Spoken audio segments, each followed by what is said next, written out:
ఇది మొదటి విషయం. రెండో విషయం చూస్తున్నాం చూడండి, అపవిత్రత. అపవిత్రత అంటే అర్థం ఏంటో తెలుసా ప్రియులారా?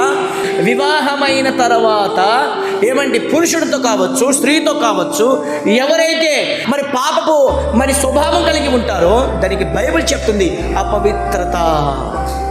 ఈ రోజులో చాలా మంది క్రైస్తవులు చూడండి, ఈరోజు చాలా మంది దేవుని నమ్మిన వాళ్ళు చూడండి, ప్రభువును నమ్ముకొని మందిరానికి వచ్చి ఏమండి దుష్ట సాంగత్యం చేస్తుంటారు.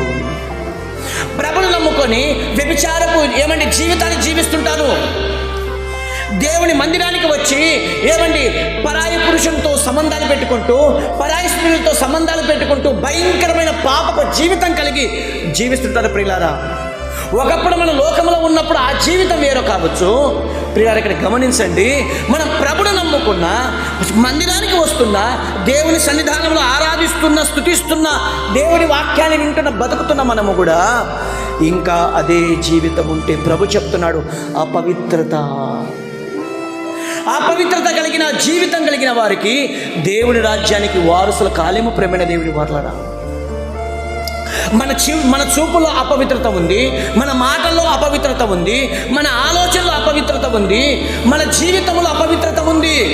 ప్రభు చెప్తున్నాడు ఒక అద్భుతమైన మాట చూడండి ఒకసారి. మత్తయి సువార్త 5వ అధ్యాయము 27-28 వచనాలు. వ్యభిచారము చేయవద్దని చెప్పబడిన మాట మీరు విన్నారు కదా, నేను మీతో చెప్పనిది ఏమనగా, ఒక స్త్రీకి మోహపు చూపు చూసు ప్రతి వాడు అప్పుడే తన హృదయములో ఆమెతో వ్యభిచారము చేసెను. గమనిస్తున్నారా?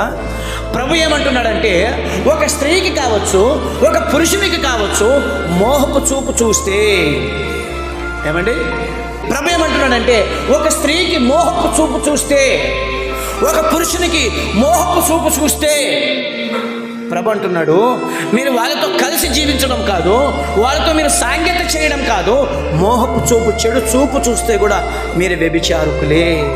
చూశారా? ఏమండి, ఒక స్త్రీని చూసి లోపల హృదయంలో చెడు ఉద్దేశం ఉద్దేశిస్తే, చెడు ఆలోచన కలిగి ఉంటే నువ్వు వ్యభిచారివే. అలా మనం ఎన్నిసార్లు చేసిందని చెప్పండి.